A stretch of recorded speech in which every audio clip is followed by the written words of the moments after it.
أعوذ بالله من الشيطان الرجيم بسم الله الرحمن الرحيم. All the praise and thanks are due to Allah subhanahu wa ta'ala. Salutation upon Nabi Muhammad sallallahu alayhi wa sallam, upon all the Anbiya that Allah subhanahu wa ta'ala sent for human guidance. Assalamu alaikum wa rahmatullahi wa barakatuh.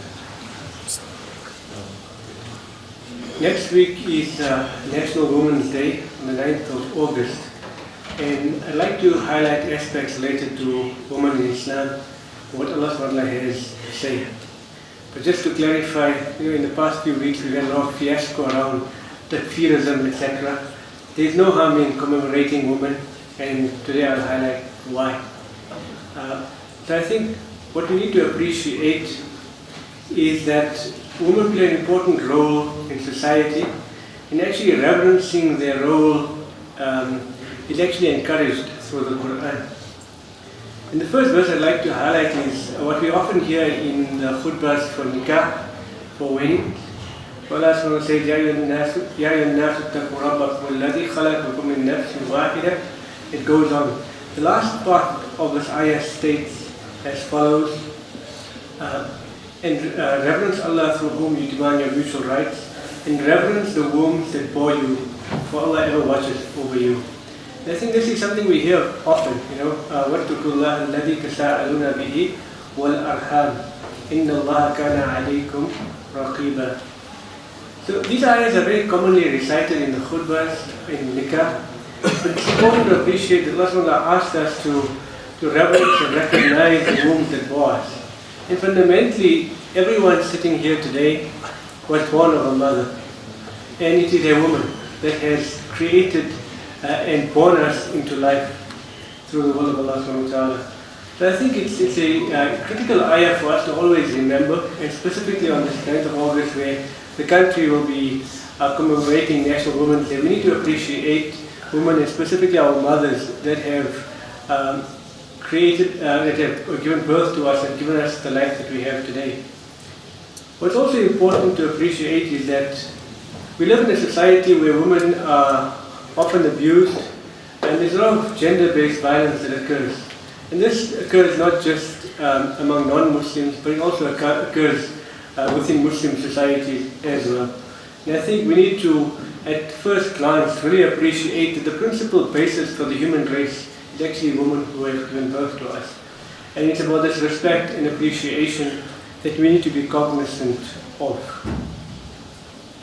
So if we think of mothers, fundamentally, whether you are a military general, a global leader, or ordinary person, you fundamentally were born of a mother. And there's no high ranking of a general or a global world leader. Fundamentally, you're still an offspring of someone. So I think that's the first important point to appreciate when we think of commemorating women.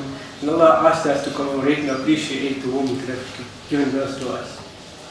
The second is related to the rights and roles and responsibilities of women. And the world that we live in, despite us being in the modernity in the 21st century, is still relatively a male-centric society. However, when we look at the Quran and its description of women and the rights accorded to them, it's a very balanced presentation of what is expected of us. And I'd like to just highlight three relevant ayahs when it comes to a woman in the Quran. The first is an amazing verse in Surah Baqarah, Surah 2, verse 228, where Allah SWT says, "And women shall have rights similar to the rights against them, according to what is equitable, but men have a degree of advantage over them, and Allah is exalted in power wise." We'll come to deal with the issue of the power over them. But fundamentally, we see that Allah SWT ensures or engenders that women have rights similar as the rights that are against them.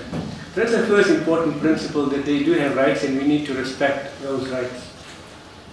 The second is in terms of earning and wealth generation, but earning in a material form, but also earning in deeds. And this one is made clear, Allah says in Surah Nisa, لِلرِّجَالِ نَصِيبٌ مِّمَّا كَسَبُوا وَلِلنِّسَاءِ نَصِيبٌ مِّمَّا كَسَبْنَ. So if you look at these ayahs, it's almost identical phraseology in terms of Allah SWT ensuring that men have a right to earn and women have a right to earn. And I think this is the second important principle we need to appreciate in terms of the rights given to women by Allah SWT. And the third, and I think a very famous ayah, which goes as إِنَّ الْمُسْلِمِينَ وَالْمُسْلِمَاتِ وَالْمُؤْمِنِينَ وَالْمُؤْمِنَاتِ وَالْقَانِتِينَ وَالْقَانِتَاتِ. It goes on and on and on. وَالْحَافِظِينَ وَالذَّاكِرِينَ اللَّهَ كَثِيرًا وَالذَّاكِرَاتِ أَعَدَّ اللَّهُ لَهُمْ مَغْفِرَةً وَأَجْرًا عَظِيمًا. The translation reads as follows: for Muslim men and women, for believing men and women, for devout men and women, for true men and women, for men and women who are patient and constant, for men and women who humble themselves, for men and women who give in charity, for men and women who fast and deny themselves, for men and women who guard their chastity, and for men and women who engage much in Allah's praise. For them has Allah prepared forgiveness and a great reward. So it's amazing the emphasis placed here in this ayah. Allah put side by side men and women, whether they be believers, qaniteen, the devoutness of their worship, their sabr in their attitudes of life, their charity that they give. All these different aspects are balanced between men and women. We find that this is the third ayah I wanted to highlight, in a sense that we see that Allah has given balanced rights to women. We see that they have a right to earn. And we see that in all these matters, spirituality or physically giving in charity, they also have an equal right and responsibility to fulfill those duties to Allah subhanahu wa ta'ala. And it ends off with لَهُمْ مَغْفِرَةً وَأَجْرًا عَظِيمًا. For them has Allah prepared forgiveness and a great reward. So I think these three ayahs make it very clear in terms of the rights and gifts given upon women. And it's technically no different to what we have as men. So those are the three critical elements I wanted to initially just highlight as we begin this talk. What's also important to appreciate is that these rights I've described are not what I state, but essentially these are God-given rights. And as Muslims, as people sitting here today, we are expected to uphold and protect these rights. Unfortunately, when we look at the world around us, as I highlighted earlier, there's a lot of violence, etc. And we find that even among our communities that there's still cultural baggage that we hold on to and deny unjustifiably women their due rights. And I think this is an important thing when we think of this day that will be celebrated and you see the world, South Africa, commemorating different events and highlighting various issues. We as a Muslim community need to reflect within ourselves as to what have we protected and ensured these rights to women, and where do we fall short and how do we address these matters. However, in saying that there is obviously certain rights given to women as such, we also need to appreciate that it's not, Allah SWT has created us differently. And I think that's what's important about the Quranic guidance, is that it provides very balanced presentation of the truth. That they are individuals with their own accountability and responsibility, but biologically we are different. And also in terms of our roles and responsibilities in society, these would biologically be different. And I think it's also about appreciating these differences. And these differences are actually part of Allah SWT design. And it's most relevant, when you look at biological differences, they're most relevant in a marriage situation and specifically in parenthood. Thus, I think when we think of these rights and responsibilities, and also in context of a marriage responsibility, it's quite different who would bear the children. It's biologically different. If you look at men and women in terms of physical strength, we don't have men and women competing in the same sports races. So I think the Quran accepts that there is a biological difference as well. And it's people that would deny such truths as well that go to the other extreme. And the Quran presents a very balanced presentation of this highly contentious issue about women in Islam. So I think what I'd also like to highlight is that we do recognize that Allah has given rights to women. They also have different roles. I highlighted the issue of them being the mothers of the believers, at least the Prophet's wife is the mother of the believers. But in essence, all mothers really have given birth to the people we see around us. And we need to appreciate and recognize that. But what's important to appreciate when we come into the biological differences, that obviously men and women have different roles. The Quran provides some interesting guidance. So at a point of divorce where there's separation, and the issue around caring for a baby, for example, comes up, the guidance I'd like to just describe to you, that's described in Surah Baqarah, verse 233, is quite fascinating. it says the mothers shall breastfeed for 2 years. If the father desires to complete the term, but he shall bear the cost of their food and clothing on equitable terms, no soul shall have a burden laid on it greater than it can bear. No mother shall be treated unfairly on account of her child, nor a father on account of his child. An heir shall be chargeable in the same way. If they both decide on weaning by mutual consent and after due consultation, there is no blame on them. If you decide on a foster mother for your offspring, there is no blame on you, provided you pay the mother what you offered on equitable terms, and fear Allah and know that Allah sees well that you do. There's a quite an extreme example that's provided here. But what's interesting, Allah says that no mother, no father should be treated unfairly in respect of their children. So that's very interesting. So the rights of women are still protected, although she has a biological duty to look after this newborn baby and to breastfeed this child. But even the woman's rights are even protected in such a circumstance. If she chooses that, look, she does not want to breastfeed the child, the father might have to sort of pay for the nan or milk substitute for that child to make sure the child is looked after. We find that it's a very different dimension in terms of how we perceive the rights and roles of women. And here it's described here where women are also given the right to make those choices that they wish. So just to recap before I come to the last part of the talk today, is that the first ayah that we often hear in the khutbah for nikah is really about a responsibility for us to appreciate and recognize and commemorate our mothers who have given birth to us, and it is our responsibility to really grant them blessings in this world and dua in the hereafter. And I think when we look at the National Women's Day on the coming week, we should also find opportunities to give gifts to our mothers as such. The second is that we need to appreciate is that Allah SWT has granted certain rights to women, specifically the right to earn. She has similar rights as against what men have. And thirdly, that in terms of the qualities of patience, of salah, of devotion, of charity, they basically is a balanced responsibility and accountability in those respects.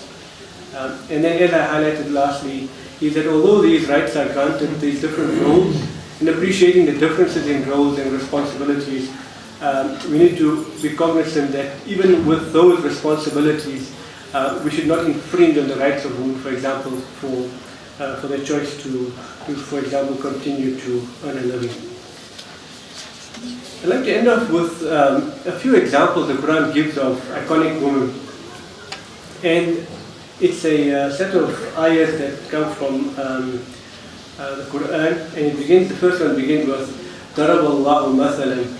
And what's interesting is just out of reflection, the word daraba is used in this example. And often when you search on Google and you search for women in Islam, you often find these, anti-Muslim sites that highlight woman beating and its encouragement.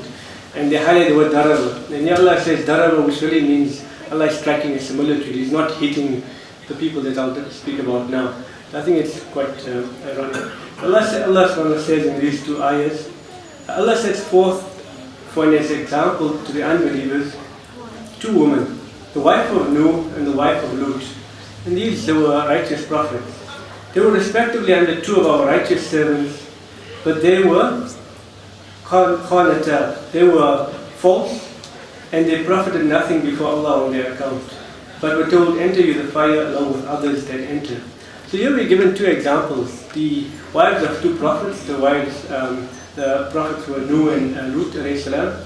And these were great prophets that struggled a lot in their communities to bring the message to them. But yet we find that these women, despite living in the company of righteous people, had made an individual choice. They chose not to follow the pathway of these righteous prophets, and their outcome is a declared choice of their own, and therefore deserving of Jahannam. So I think that's the first example also that gives in a negative connotation. And the second two are very beautiful. Allah says again, وَضَرَبَ اللَّهُ مَثَلًا. He starts the next ayah, striking another example.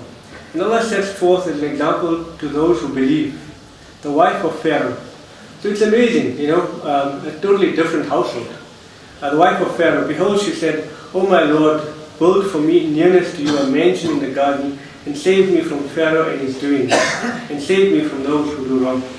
So it's quite fascinating that here again we see women's individual right being given.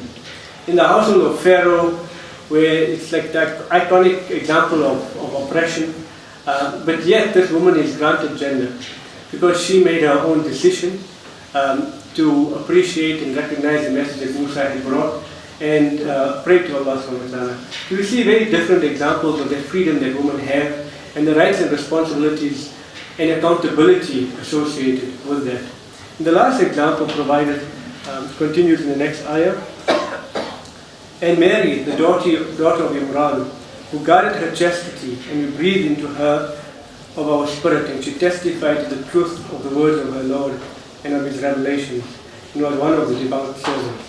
We find the two other examples. The one was that I mentioned, the wife of Pharaoh, and the last example is that of Maryam, the mother of Isa alayhi salam. We find that a very different example is given here, and we see that although she is a woman, but giving birth to Isa alayhi salam, who became a world leader. And if you look at Christianity today, has flourished under the birth of this woman and her child, Isa alayhi salam. We find that we don't appreciate enough the value of mothers, and the story of Maryam is quite beautiful. But I think what's even more striking about the story of Maryam is that she's described Allah subhanahu wa ta'ala as a person that is ranked in Jannah and described in qualities of beauty in terms of her devotion, about her purity, etc. And I think these are qualities that sort of characterize a righteous woman in the sight of Allah subhanahu wa ta'ala. But I'd like to just end off with a very ironic part of the story of Maryam. And it actually relates to a generation before the story of Maryam. And I'll read you this few ayahs before we conclude. Behold, a woman of Imran said, O my Lord, I do dedicate unto you what is in my womb for your special service. So accept this for me, for you hear and know all things. And this is the mother of Maryam, and she dedicates what's in her womb to the service of Allah. Great, pure dua. When she was delivered, she said, O my Lord, behold, I am delivered of a female child. You know, we often have this male-centric ideology that, you know, it has to be a boy, and boy has certain future that holds value to the family. And the verse goes on, in Allah knew best what she brought forth, and no ways is the male like the female, and I have named her Maryam, and I commend her and her offspring to your protection from the evil one to reject it. And then continues on, and finally Allah said, behold, the angel said, O Maryam, Allah has chosen you and purified you, chosen you above the women of all nations. O Mary, worship your Lord devoutly, prostrate yourself and bow in prayer for those who bow down. So it's quite an ironic story where, you know, she dedicates this child in her womb, the mother, the woman of Imran. She gives birth to a child, which is actually Maryam, who finally becomes the mother of Isa. But yet it just highlights, you know, our cultural problems that we face, that we have this bias, and it existed in times gone by. But if you look at the example of Isa alayhi salam, he brought spirituality to a world which was stuck in dogmatism of the Jews. And we find, look at Christians today, although they're misguided in terms of where they place Isa alayhi salam as the Son of God, but we find that they brought some degree of spirituality. And Isa alayhi salam brought an important message of peace and love. And I think those are things that we need to appreciate of the history of women that have contributed to the world that we see around us today. Assalamu alaikum wa rahmatullahi wa barakatuh.